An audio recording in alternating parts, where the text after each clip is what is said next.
saya Marsha Aditya Putri dari Prodi Hukum Tata Negara 2 dengan NIM 222169106. Di sini saya akan menjelaskan tentang Perserikatan Bangsa-Bangsa atau yang lebih kita kenal dengan singkatan PBB. Pertama-tama saya akan menjelaskan bagaimana sih sejarah berdirinya organisasi PBB tersebut.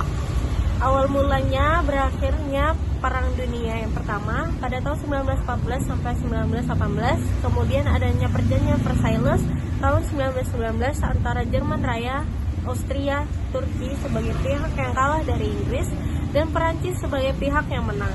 Salah satu hasil perjanjian disetujui terbentuknya LBB atau disebut Liga Bangsa-Bangsa.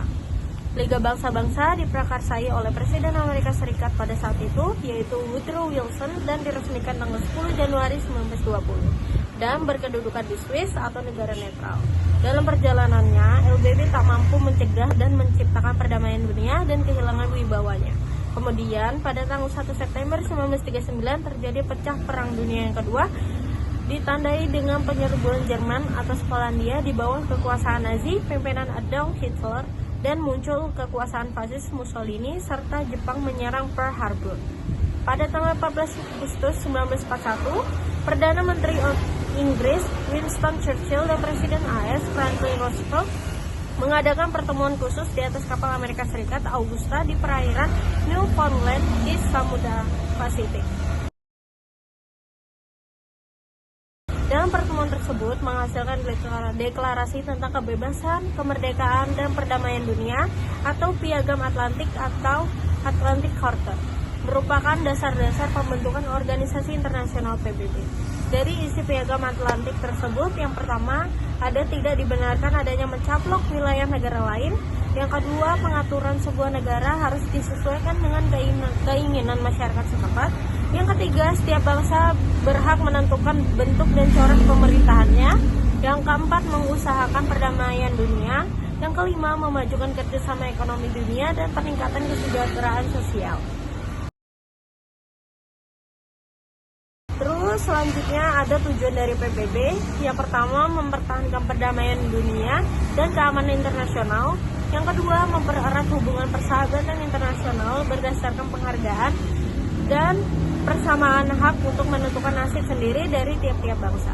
Yang ketiga, mengadakan kerjasama internasional untuk memecahkan masalah-masalah di lapangan ekonomi, sosial, budaya, dan perikemanusiaan, serta penyempurnaan penghargaan atas hak-hak manusia dan kebebasan-kebebasan dasar tanpa membedakan ras, jenis kelamin, bahasa, dan agama.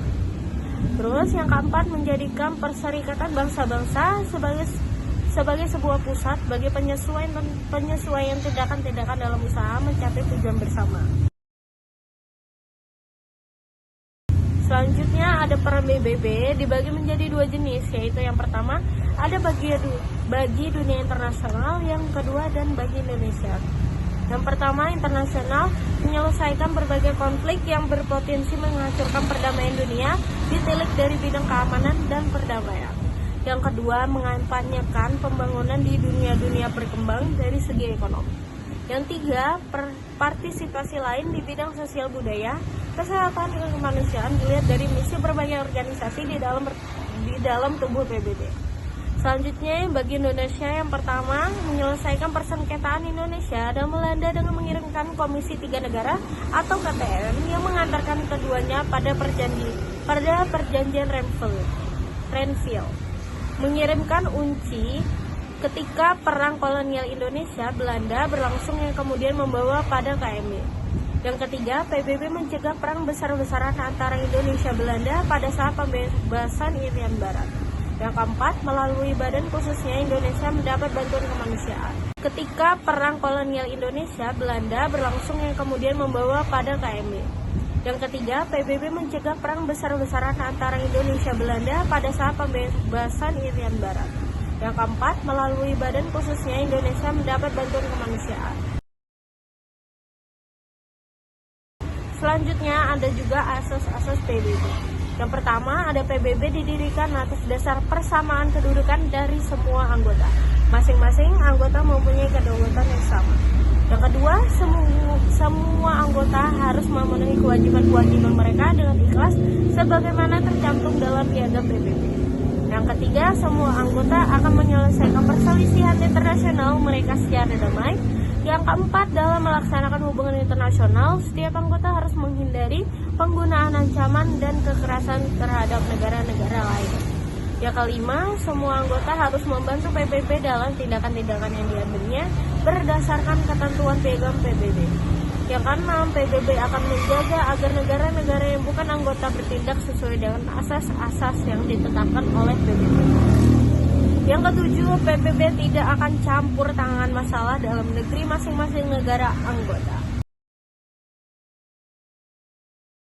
Selanjutnya, organisasi PBB menurut pasal 7 di Piagam PBB.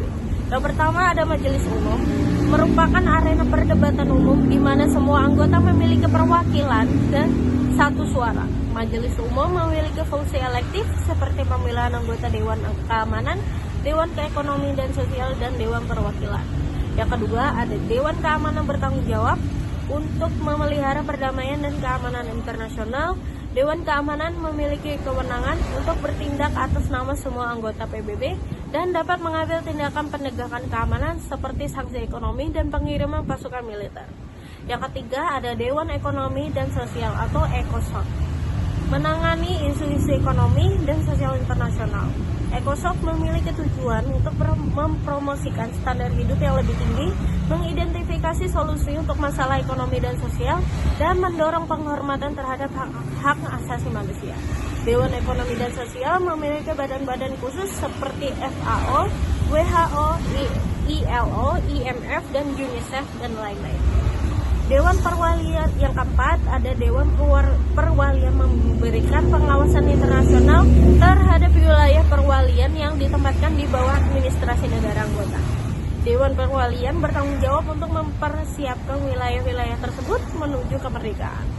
Yang kelima, ada Mahkamah Internasional, merupakan pengadilan utama PBB yang bertugas menetapkan tindakan sesuai dengan hukum internasional dan menangani kasus-kasus yang berkaitan dengan sengketa antar negara. Anggota MI dipilih dan mengesahkan oleh Majelis Umum dan Dewan Keamanan. Yang keempat dan yang terakhir, ada Sekretariat dipimpin oleh Sekretaris Jenderal dan Staf Internasional PBB. Sekretariat bertugas melaksanakan kegiatan administratif dan menjaga misi perdamaian di seluruh dunia. Sekian penjelasan PBB menurut saya. Kurang lebihnya mohon dimaafkan. Terima kasih. Assalamualaikum. Buat kalian yang lagi cari kampus, kalian bisa banget gabung di Fakultas Syariah di Minsi Samarinda, karena kalian akan dapat pengalaman, ilmu, dan pengajaran sangat berkualitas. Just langsung join.